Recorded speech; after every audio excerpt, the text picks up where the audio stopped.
Join us as we dive into the history, hauntings, and high strangeness of the world to try to better understand the paranormal. I will be your guide. I am paranormal researcher and investigator Eric Freeman Sims. Welcome to the Unseen Paranormal Podcast.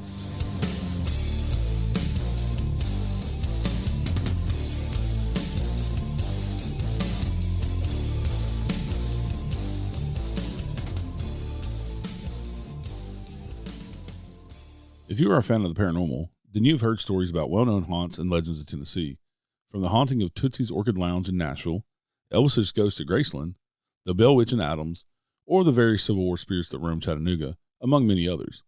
Numerous books have been written, and information is easily found in many of these places by a simple search on the internet. As a native Tennessean, I grew up hearing these stories and more, but what has always fascinated me is the stories that most people have never heard.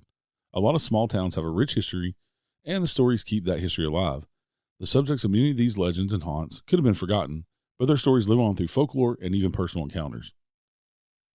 Hey everybody, welcome back to the Unseen Paranormal. This is the return of the Unseen Paranormal Podcast. I am your host as usual, Eric Freeman Sims. I'm so happy to be back. And I know I said the show is going to return on November 12th, but I thought we had an opportunity this week for Halloween week to put out some special episodes. So over the next 5 days leading up to Halloween and including Halloween night, we are going to tell you some ghost stories. So these stories are from my book, Small Town Haunts and Legends of Tennessee. And we'll see how you like it. And also on Friday for the special Halloween spooky day, we are going to do a special excerpt out of my upcoming book, Small Town Haunts and Legends of Kentucky. Our first story comes from Lebanon, Tennessee, out in Wilson County. And it is a story of a Bigfoot-type creature. So enjoy The Monster of Sugar Flats Road. In the late 1980s, a weird incident happened in Lebanon, Tennessee, on Sugar Flat Road. It was known locally as Lover's Lane back then. Some versions of this story said that the man and woman in the story were cheating on their spouses. Anyway, a couple was traveling down the secluded Wilson County Road in the middle of the night. Suddenly, something ran into the road. The driver was unable to avoid the creature, striking it at full speed. The couple felt it tumble under the vehicle as the driver slammed on the brakes. After coming to a full stop, they climbed out to see what they'd run over and to check the vehicle's damage. They saw what appeared to be blood and hair on the grille and hood. The man ran to the rear of the truck and saw what he first thought was a deer. As he shined his flashlight, he realized it was not a deer at all, but a creature resembling a medium-sized man. The thing was covered head to toe in white fur. Only the face, hands, and feet were bare, with pale, grayish-colored skin. With the initial shock wearing off and fear creeping in, the man told the lady to get back in the truck. He quickly dragged the body to the side of the road and covered it with brush and debris to hide it from sight. He drove his date home in silence. After he got home, he tried to sleep but could not stop thinking about the thing he had hit and killed. He decided to grab a shovel and return to the site to bury the man-like animal on the side of the road. He quickly found the body and loaded it into the bed of his truck. He drove down the road to a small, abandoned building and parked in the tree line out of sight. He inspected the creature more closely, trying to figure out just what it was. After he had seen enough, he started to dig a hole to bury it so he could forget that this night ever happened. But as he dug the grave, he thought he should keep some proof, since otherwise no one would believe him. Once the hole was finished, he put the beast's body in the ground and used a shovel to cut off its head. He would have the head taxidermied to keep as a trophy. When the head was preserved, he brought it home to hang on the wall. His displeased wife told him either the head goes or she goes, so he got rid of the head.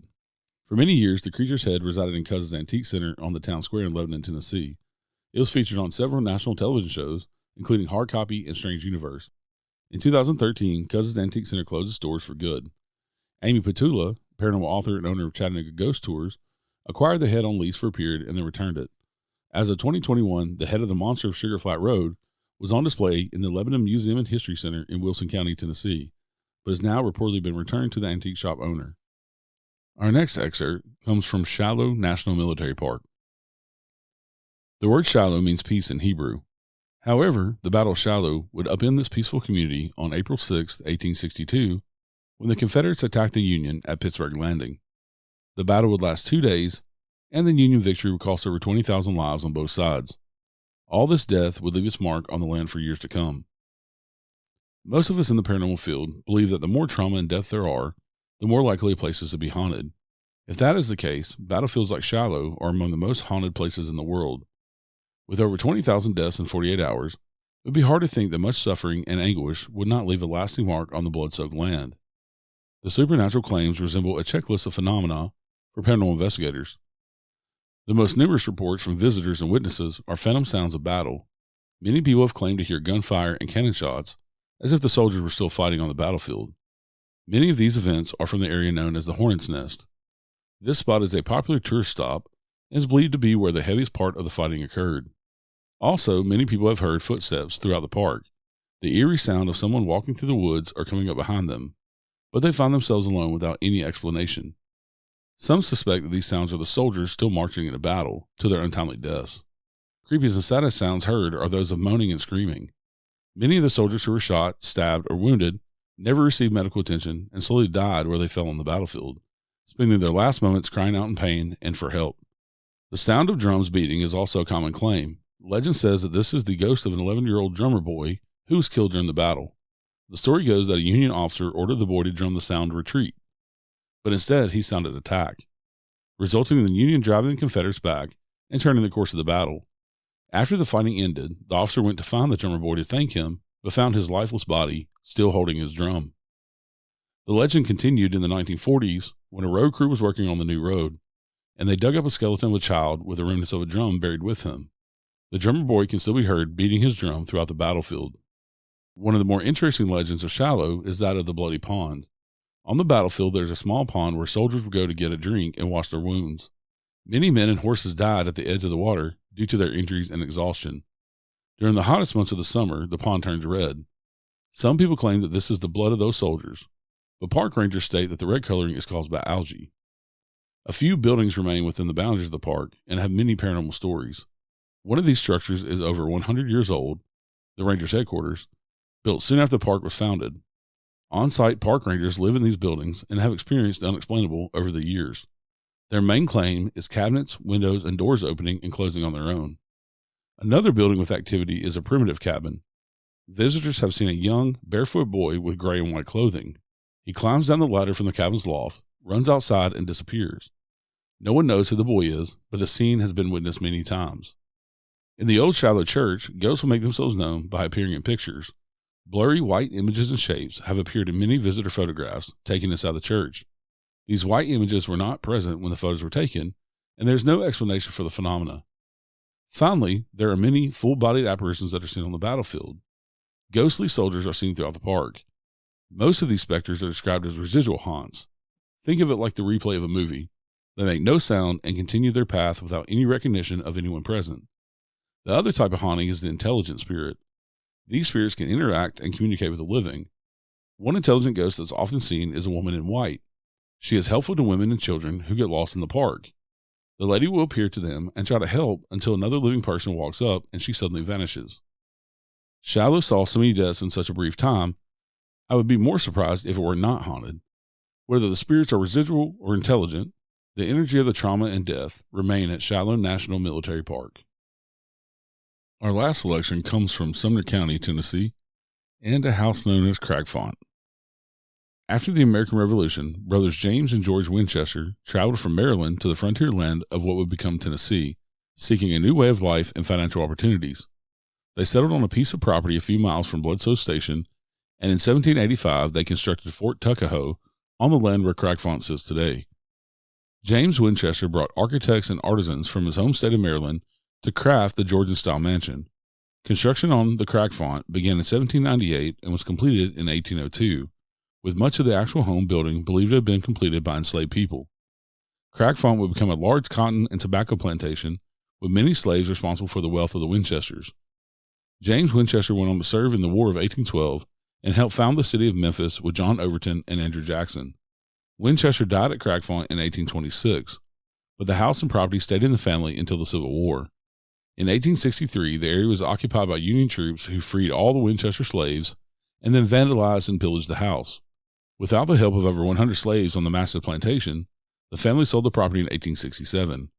Cragfont would change hands several times until 1959, when the Tennessee Historical Commission bought it and turned it into a museum that opened in 1961.